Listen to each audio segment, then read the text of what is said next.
What's up, everyone? My name is Keon, and I'm a certified personal trainer with Shreds Gym in Ladera Ranch, California. And today I'm going to be taking you through a warm-up routine workshop. So without further ado, let's get right into it. This workshop is going to be mainly focused on warming up for resistance training workouts, but I will touch on warming up for cardio very briefly, and I'll get started with that first. So warming up for cardio, I think it's not as complicated as warming up for resistance training. So I would just recommend, doing a little bit of light cardio just to get your body entirely warm. That can look something like jogging in place, going for a walk. You could do jumping jacks, something just to get the blood flowing. And then once you get that blood flowing, you can do some dynamic stretching techniques. And dynamic stretches are stretches that, unlike static stretches, you don't hold them for an extended period of time. So something like you have showed in previous videos, something like the world's greatest stretch, okay, hip swings. And I'll show you what hip swings are right now. For the world's greatest stretch, we could go look at my previous videos that we've put up, but you could just find a wall just like this, put your hands here, and just swing your hips back and forth, just like that. Okay, get everything nice and open. Switch legs, go 30 times back and forth, however much you want, just like that. You can even go forwards and backwards, just like that. Try and get as high as you can. Other leg, just like that. Okay, so that's hip swings. Like I said, you can do other dynamic stretches. You could do high kicks. High kicks would be high knees. I'm sorry, high knees would be something like running in place, going high knees, or you could go butt kickers where you try and kick the back of your butt with your heels, something like that. There are tons of dynamic stretches out there online, dynamic stretch routines. And like I said, I touched on a good amount of them in a previous video. So if you want to check that out, go ahead and do so. If you want to look up other dynamic stretches, YouTube has tons of them out there, and I recommend you go look at that. But for the purposes of this video, I really want to focus on warm-ups for resistance training, because I feel like a lot of people don't do it properly. And so let's get right into it. So for the first thing I do before all of my workouts is I just get a general full body warm up that can be any form of light cardio.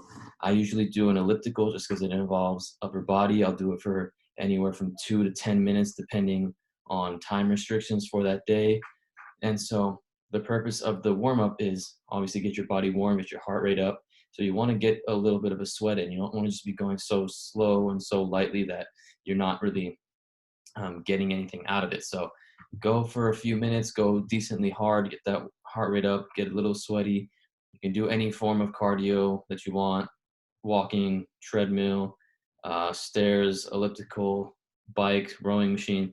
I just prefer elliptical just to get a little bit of the upper body involved. So after I do a couple minutes of a general warm up on a cardio machine, I move to a core stability move. Okay, so whether it's I'm doing legs, whether I'm doing any upper body, I'll always do a few core stability moves before I get started. So the reason I do this is so that my core is optimally primed and ready to brace and contract during my bigger lifts and keep me nice and stable during those lifts. Okay, so a couple core stability moves that I like to do include stir the pots, jackknives, pal-off presses, and bird dogs. Okay, so I'm going to show you those 4 right now, and we can do that now. So stir the pots, one of my favorites. Pretty challenging exercise. Okay, what you're going to do, you're going to get a stability ball just like this. Preferably a little bit bigger than this would be better. Okay, what you're going to do, You're gonna put your forearms on the ball like this, and then you're gonna put your feet back, basically in a plank position. Keep that core tight, squeeze those glutes. You don't want your back to be rounding like that. So you're gonna squeeze those, and then you're just gonna make little circular motions, just like that. Whole time, keeping the core tight and the glutes tight. And I normally do that for about 30 seconds, okay? And then another variation you can do is a jackknife. So you're gonna get in that same position, okay? And instead of going in circles, you're just gonna go up. Just roll the ball up, just like that, for 30 seconds. And that is very tough, it's very hard on the core, okay? So that's one thing I like to do. Another thing that I like to do, so I said bird dogs, okay? So bird dog, you're gonna get in a quadruped position on all fours, just like this. And what you're gonna do, you're gonna brace your core, squeeze those abs, squeeze those glutes, stick one leg back and your opposite arm out. So just like that, and hold this. I typically hold for 10 seconds. Once 10 seconds is up, then I'll bring this in and touch and back out, and I'll repeat that for a total of 6 times. Then I'll switch to my other side, brace my core, squeeze my glutes, hand out, leg back. Really try and maintain a neutral spine. It's kind of tough on this one. You don't want your back to run like that, but you just get as good as you can. Hold that for 10 seconds. Again, touch your elbow to your knee, back out. If you can't touch your elbow to your knee, try and do your hand. If you can't do that yet, that's fine. Just continue to work on it. You'll get better over time. So yeah, if you can't touch your elbow, try and touch your hand. If not, if you can't touch at all, just try and do the motion of bringing it back without touching, and then go.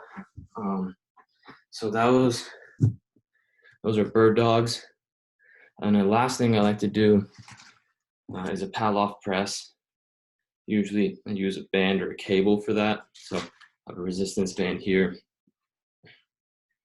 So what you're gonna do is you can either do one of two things. You can tie it around the doorknob, or you can make a knot in it like this and then put this in the doorway. If you're gonna put it in the doorway, make sure you put a knot in it so that it doesn't fling at you when you do this exercise. So put it in the doorway just like that. Okay. My door doesn't lock, but okay, this is gonna be tough since it doesn't lock. I'm just gonna tie it around the door. Okay. So I'm gonna show you in my bathroom door actually, just because that one locks.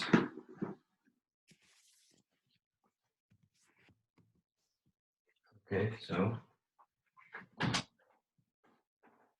put the knotted part in the door frame. What you're gonna do, you're gonna grab onto the resistance band or the cable. Keep your core nice and tight, get in a semi-athletic or a semi-squat athletic position, and you're gonna take a few steps out. Once you get to a point of tension, you're just gonna press out and back in. Press out and back in. So what this is gonna do is when it's out here, the band is trying to pull you away, pull you towards the door, but your core is contracting and keeping you nice and upright. And you can switch, do the other side as well. Core tight, press out to get your other side. And the thing is here, is this is known as an anti-rotational exercise. And the benefit of this is that it works on keeping your body from twisting movements such as like maybe an overhead press, or as you go up on a squat, you might have a tendency to turn one way. And so if you prime those core muscles to prevent that, you can hopefully be straighter as you go up. So those are 4 core movements that I like to do. I don't usually do all of them. I usually pick 2, depending on how I feel that day, what I want to do. Sometimes I don't really feel like doing bird dogs, for example, or Pallof presses. So I'll do like stir the pots and jackknives, or I'll just mix and match really. It doesn't matter too heavily. I don't do all of them just for time's sake. But if you have a day dedicated to just doing core movements, you should and could include all of them. But yeah, so those are 4 core movements that I usually do before an exercise routine. And then once I'm done, so now we've done the general warm up on the cardio machines or whatever. Then we've done core stability. Okay. Then I move to a more specific warm up tailored to whatever I am doing that day. So if I'm doing legs, for example, and my main movement is a squat or a deadlift, or I'm doing upper body and my main movement is a bench press, an overhead press, or I'm doing back that day, I kind of change very slightly how I warm up. And what this, how I do this is that I want to prime the muscles that are going to be doing most of the work for that day. So with that said, I'll show you my warm up for benching, overhead pressing, kind of the pushing musculature. And so what I do is, again, I'll take this resistance band, okay, and I'll do something called an up and over. This is going to be to warm up the shoulders, okay, to get some shoulder mobility in there. So what I'll do is I'll take the band, hold it like this, actively pull it apart, and I'll just go up and over, just like that, up and over, up and over. And once I'm done with that, I'll do that about 10 times. From there, again, I'll pull the band, get the band, hold it palms facing down, and I'll do a banded pull apart. Just like that, basically a reverse fly with the band. And I'll hold this position for 5 seconds, squeezing those shoulder blades together. And then I'll release.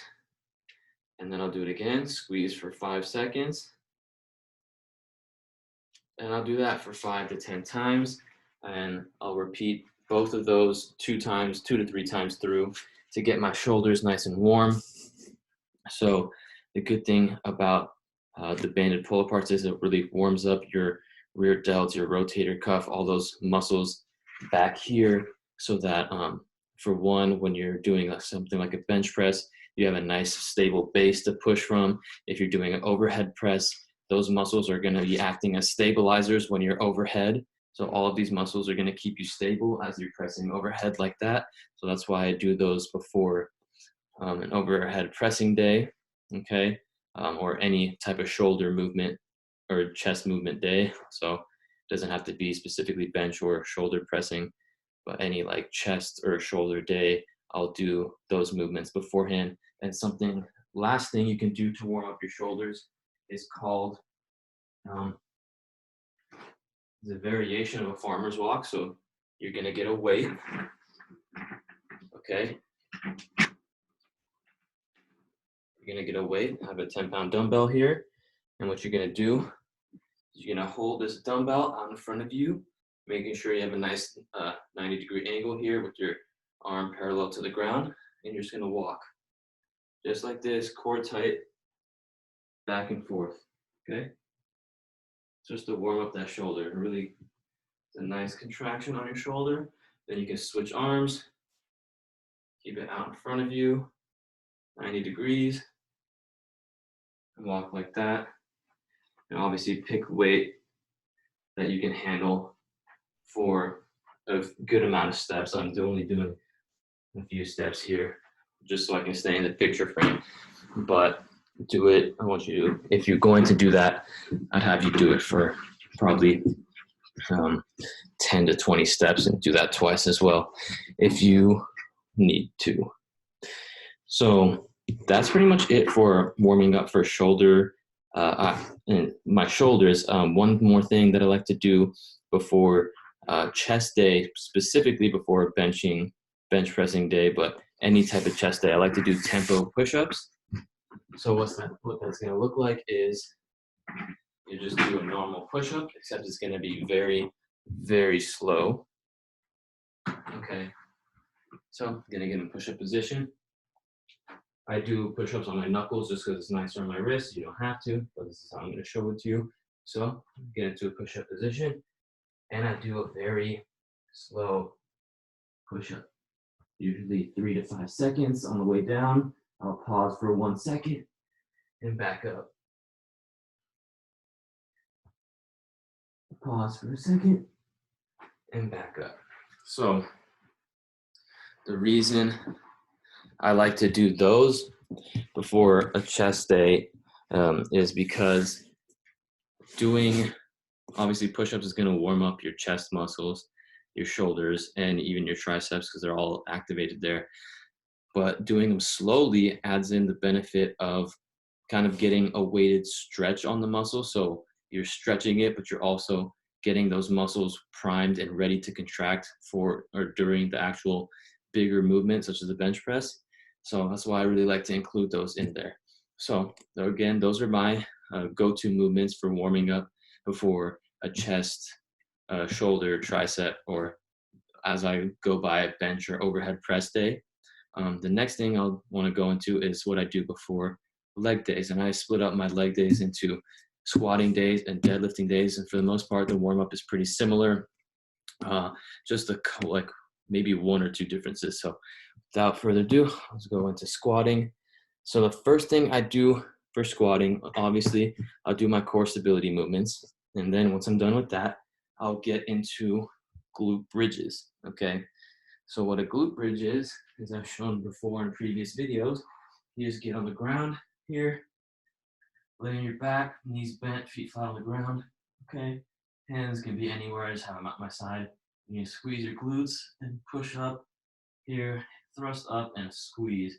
And what I like to do on these is I like to hold this position anywhere from 5 to 10 seconds, okay? And then back down. And I'll do it usually about 10 times. Okay, and then as you get more advanced and your glutes become stronger, I even throw in a weight. I'll put a weight here on my groin, my stomach area, and I'll thrust up like that. And if that even gets too easy, I might even switch over to a single leg variation. Hold that for 5 to 10 seconds, and back down. And I'll do it for both sides if I'm doing a single leg variation. So the reason I like doing glute bridges with a squeeze at the top is because it's really going to activate those glute muscles. And that's important because when you're squatting, I believe that the prime movers during the squat are the glutes. I believe that your quads are aiding in the squat, and your glutes are the main movers. So what happens if your glutes aren't primed and active? A couple things can occur. Is one, you could get knee pain because your quads are taking over, and if you're squatting with a lot of weight on your back and all of that is going through the quads, you can develop some knee pain. 2 is that you might not be able to move as much weight as efficiently or with as good form because your quads aren't as strong as your glutes. Your glutes are the strongest muscle in your body, so you want them to be doing the work because they're going to help you move more weight more efficiently with better technique. And 3, if your glute muscles aren't firing properly, maybe one side is, like, say your left side is firing more efficiently than your right side, and you can actually have a shift while you squat. So on the way down or the way up, you might like shift to one side or the other, but and that's not good. That can cause back pain, knee pain, just make you miss a lift or something like that. And we don't want that. So we warm up, we squeeze the glutes, we get both sides firing properly so that our movement is nice and efficient. So first thing I do before squatting is the glute bridge, and I do that every single time. Then I go into side steps, or also known as crab walks, with a resistance band on. So I have a resistance band here. I'm gonna put this above my knees, okay? If your resistance band is not that, if you have a resistance band and it's not very strong, and this is too easy for you above your knees, you can put it around your ankles or around your feet to make it harder. But what I do is basically I do a warm up for my glute medius. The glute medius is this muscle right here on the side of your hip, okay? And what I do for it is I'll do side steps, also known as crab walks. So I'll just go like this. What I do is I take one step to each side, and then I'll take 2 steps to each side. You want these steps to be nice and slow, okay? Nice and slow. So that's 2. Now I'm going to go 3 that way, 3 this way, 4, 4, etc. I usually stop around 5 or 6 because I'm just trying to warm it up. I'm not trying to get a workout in. Just warm up. If you want to go to 10, however many you want, that's fine by me. So now I'm going 3. And the key here is that you want these steps to be far apart. You don't want to take a step and then come like this, because what this does is take all the tension off the band. There's no tension on the muscle. So you want to take your steps, little choppy steps, fight the resistance with your back leg, just like that. So now I'm doing 4 steps this way. And then I'll go, like I said, usually it's around 5 or 6, and I'll do that 2 times as well. And then once I do that, so I'll do that 2 times through, but before I finish, so I'll do my set on that, and then I'll go into squats with these around my knees. Again, I'm doing tempo squats. Okay, so I'm gonna find a nice squat position for me, and I'm gonna squat down, nice and slow. Pause here, and then up. So the nice thing about the band around your knees, and like I said, for the side steps, I said you could put it around your feet or your ankles if it's not hard enough. You can't do that for the squat because it's just not going to work. So the squat, the band always has to be at your knees, okay? And so the good thing about this is that the band is going to make you want to cave your knees in, okay? And this is critical. This is crucial because on the squat, we don't want this to happen. We want our knees to be pushed out and externally rotated the whole time, okay? And so what this does is it trains those glute medius muscles and activates them to stay in this externally rotated position the entire time. So I like to go very slow, 3 to 5 seconds on the way down. Pause for a second. Push your knees out as you come up. Okay, you see that? So again, slow on the way down. Push my knees out on the way down. And I'll do that usually 5 times right after I finish the side steps. Okay, and that's 1 full set. And then I'll do that whole movement 2 times through. And that's gonna really light up those glute muscles, particularly the glute medius, so that it'll be primed and ready to squat very efficiently, okay? So I do those tempo squats with the band, and then I once again do the up and overs with the resistance band and the banded pull aparts, just like this. Same thing I did for my chest and shoulder warm up.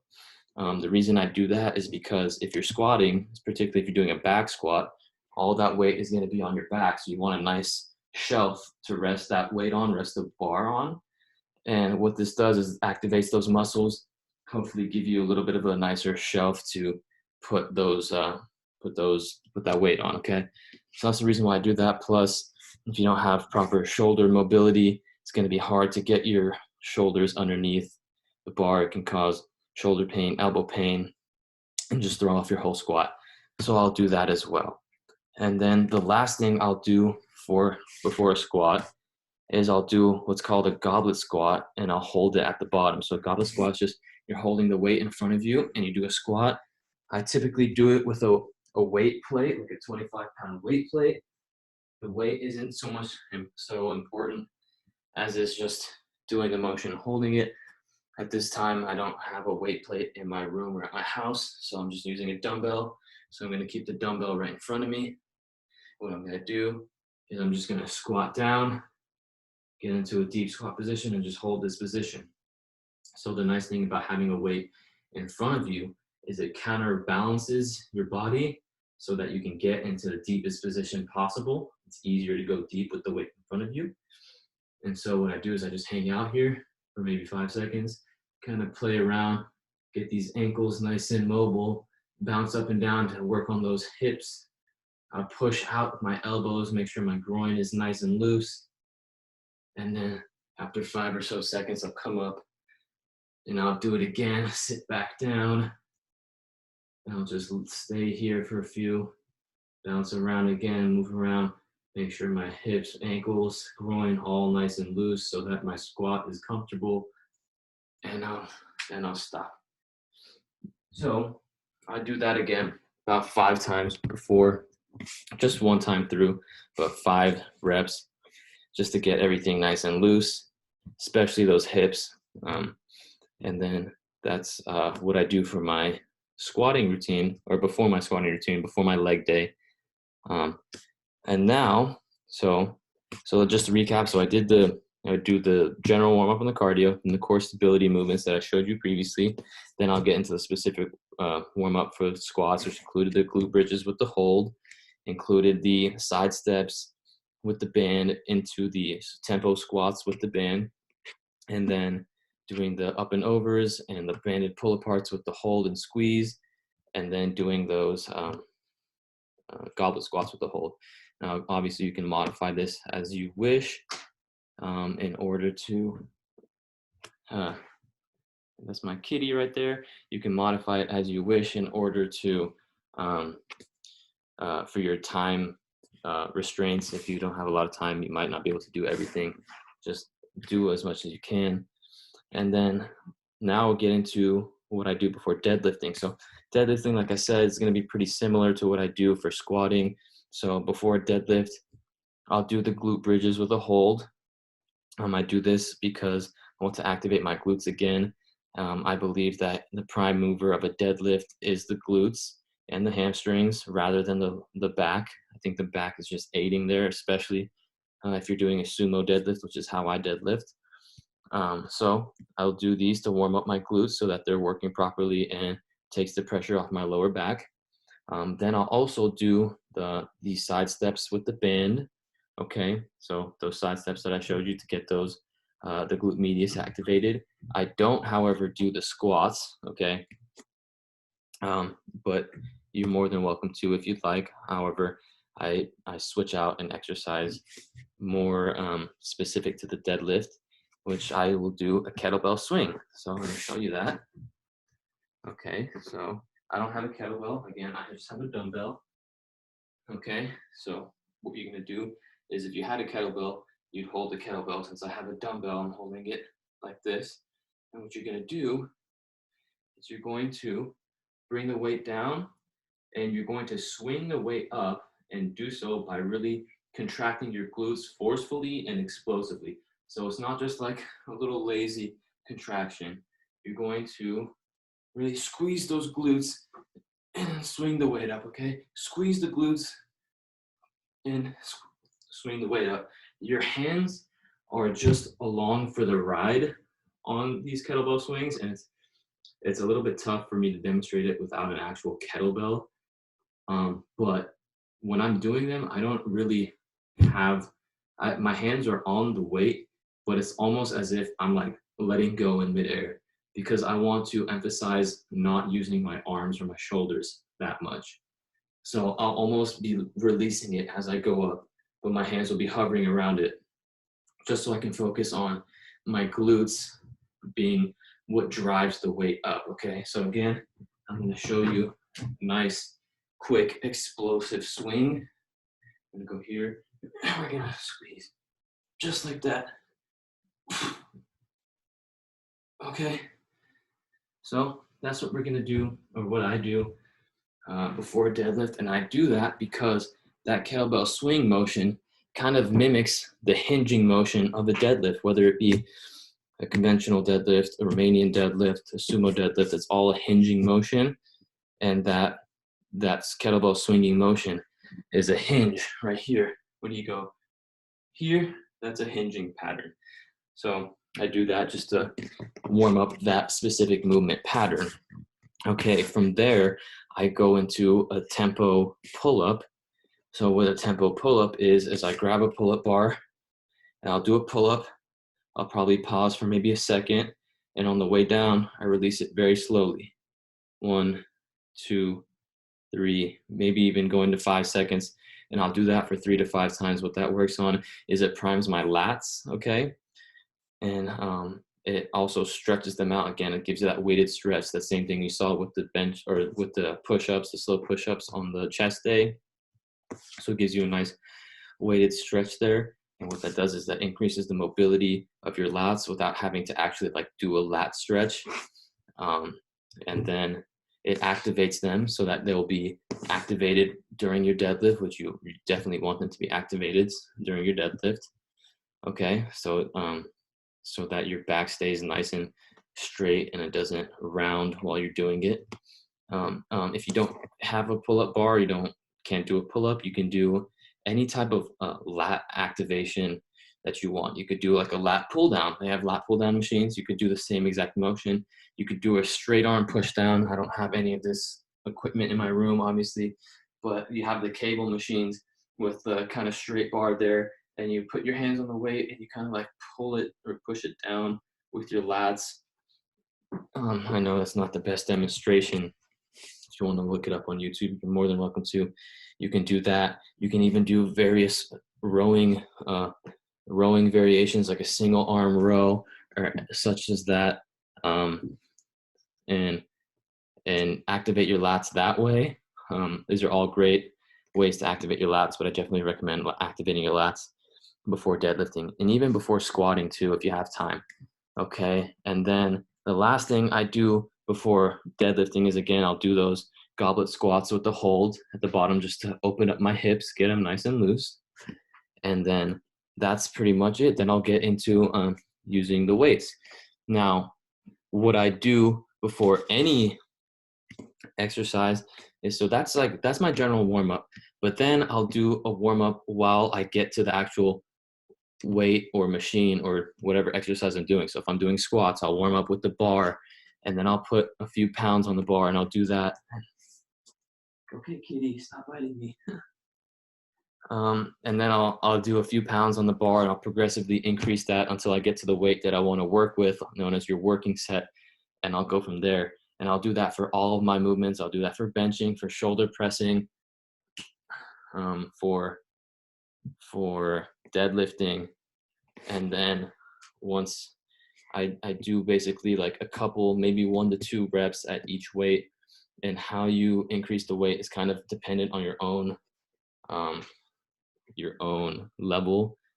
So I'm not going to suggest how to increase the weight on that. It's kind of whatever you feel comfortable with. But for the thing to remember is you don't want to fatigue yourself on the warm up. Okay, so you don't want to fatigue yourself.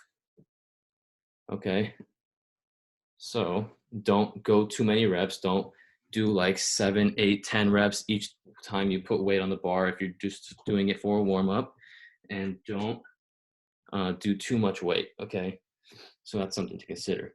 And then last thing I want to talk to you about is stretching. So notice that for all of my warm-ups, I didn't include a static stretch, even for the, okay, 1 second. He is biting me too much.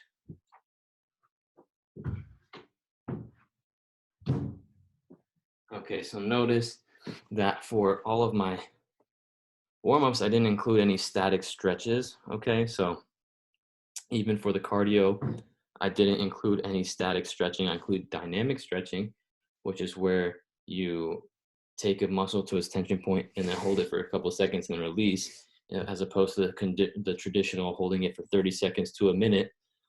And I didn't include any of that because the research has shown that doing those static stretches can actually decrease your muscle's ability to produce force for up to an hour, from around 30 minutes to up to an hour after doing so, after stretching. Now, we don't want that, right? When we're lifting weights, we want our muscles to produce as much force as possible. When we're running, we're sprinting, we want our muscles to produce as much force as possible. So that includes sports and things of that nature. If you're doing cardio, like jogging, walking, running on a treadmill, and elliptical, it might not be that significant or that important. And so,